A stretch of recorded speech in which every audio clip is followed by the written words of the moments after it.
Good morning, everybody. This is Todd with the Forex Nitty Gritty Insiders Daily video. At the beginning of another week here, we are dealing with a market that hopefully is developing a little bit of consistent movement.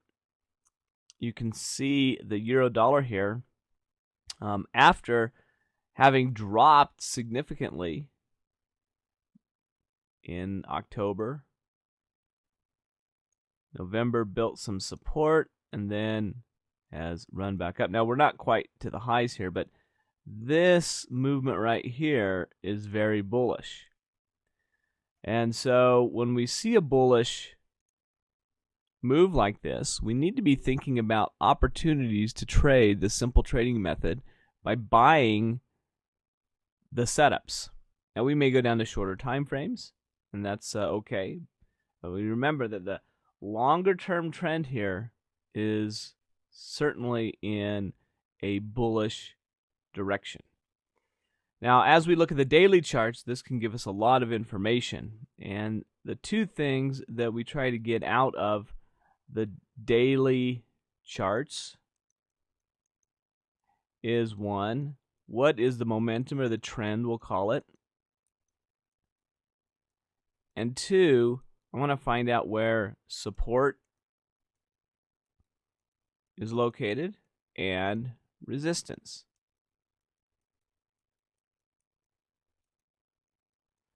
Now those two things, support or resistance and the trend, as you know, are key in telling us whether or not we should be buying or selling, going long or short.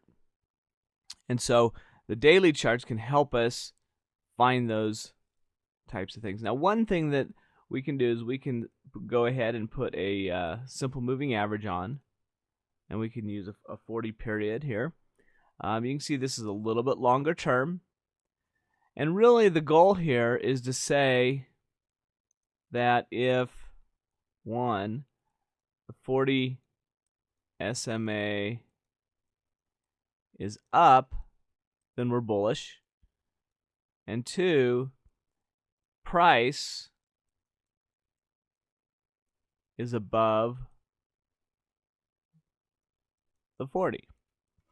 Well, right here you can see that with the price is clearly above the 40. You can see that we're up above there. The one question that we have is this right here, where it's starting to be flat, slightly moving down. And so even though we've got some recent upward movement, the 40 period hasn't quite caught up to that. And so we can look back here and we can say, okay, well, here is 40 right here. So it's looking at this last movement down and moving back up, and that's why we're seeing such a flat looking line here. But we're more bullish than we are bearish because of the fact that we're above the moving average and we've had a nice strong uptrend. The next thing we can do is look at identifying the major areas of support or resistance.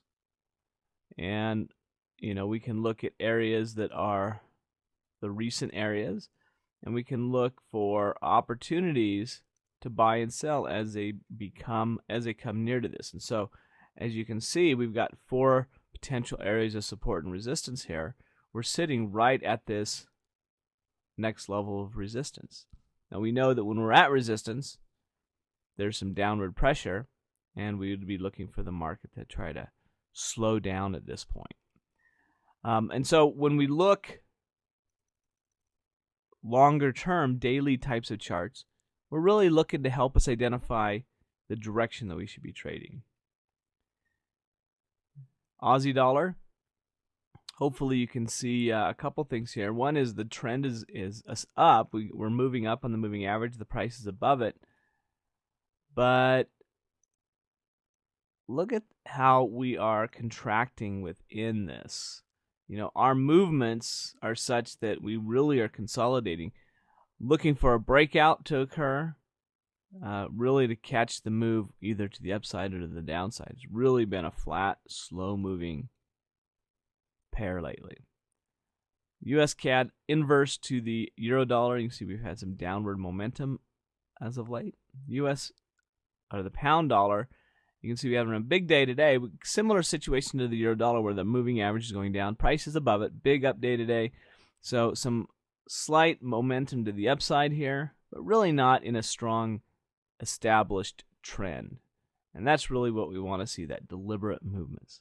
Now this, the US Japanese yen, is clearly on a daily chart here in an uptrend. The moving average is going up and the price is above that. So as we look for opportunities to trade, we can look and identify pullbacks into this trend and then looking to catch it as it moves above the highest high of the last 3.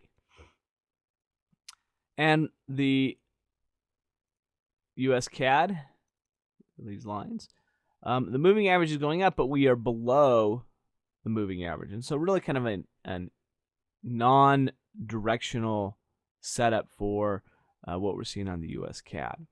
So take some time to go and review what's happening right now on the daily charts. And you can do it on the weekly charts if you wanted to go out even further. But certainly on the daily charts, look to determine those things that are in a strong trend, either to the upside or to the downside. Look for support, look for resistance, and look for how deliberate the movements are. And if they are deliberately moving in an uptrend or a downtrend, then go down to your preferred time frame for trading, whether it be a 5, 15, hourly chart or anything in between those or other than those, and look to trade in that direction when those setups occur.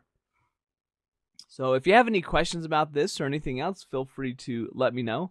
If not, we'll be back tomorrow to take a look at how things continue to move and answer any questions that might come up. So until then, have a great rest of the day trading, and we will talk to you soon.